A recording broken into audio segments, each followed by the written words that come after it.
ഹൈദരാബാദിൽ നിന്നും സ്വിറ്റ്സർലൻഡിലേക്ക് അവധി ആഘോഷിക്കാൻ പോയ വ്യവസായിയെയും ഭാര്യയെയും കാണാതായ സംഭവത്തിൽ ഞെട്ടിക്കുന്ന വിവരങ്ങൾ പുറത്ത്. ചെർലപ്പള്ളി സ്വദേശികളായ പബ്ബ ചന്ദ്രശേഖർ, ഭാര്യ സ്വപ്ന എന്നിവരെ കാണാനില്ലെന്ന് കാണിച്ച് മകൾ നൽകിയ പരാതിയിലാണ് പോലീസ് അന്വേഷണം ആരംഭിച്ചത്. എന്നാൽ ദമ്പതികൾ വിദേശത്തേക്ക് കടന്നതിനു പിന്നിൽ കോടികളുടെ ചിട്ടി തട്ടിപ്പ് ഒളിഞ്ഞിരിപ്പുണ്ടെന്നാണ് പോലീസിന്റെ പ്രാഥമിക അന്വേഷണത്തിൽ കണ്ടെത്തിയിരിക്കുന്നത്. കഴിഞ്ഞ ജൂൺ 22-നാണ് ഇവർ രണ്ടുപേരും സ്വിറ്റ്സർലൻഡിലേക്ക് യാത്ര തിരിച്ചത്. യാത്രയുടെ തുടക്ക ദിവസങ്ങളിൽ ഇവർ നാട്ടിലുള്ള ബന്ധുക്കളുമായി ഫോണിൽ നിരന്തരം സംസാരിച്ചു.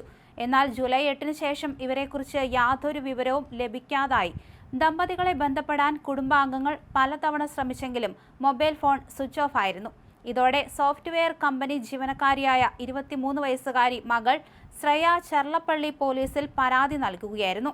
മകളുടെ പരാതിയിൽ മിസ്സിംഗ് കേസെടുത്ത് പോലീസ് അന്വേഷണം ആരംഭിച്ചതിന് പിന്നാലെയാണ് ഇവരുടെ സാമ്പത്തിക തട്ടിപ്പുകളുടെ വിവരങ്ങൾ പുറത്തുവന്നത്.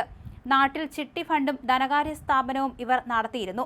ഉയർന്ന പലിശയും മികച്ച ലാഭവും വാഗ്ദാനം ചെയ്ത് പ്രദേശവാസികളായ നിരവധി നിക്ഷേപകരിൽ നിന്ന് ഇവർ കോടിക്കണക്കിന് രൂപ സമാഹരിച്ചിട്ടുണ്ട്.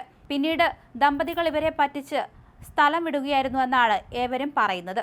എന്തായാലും ഇവർക്കെതിരെ സാമ്പത്തിക തട്ടിപ്പിന് കേസെടുക്കണമെന്ന് നാട്ടുകാർ ആവശ്യപ്പെടുകയും ചെയ്തു.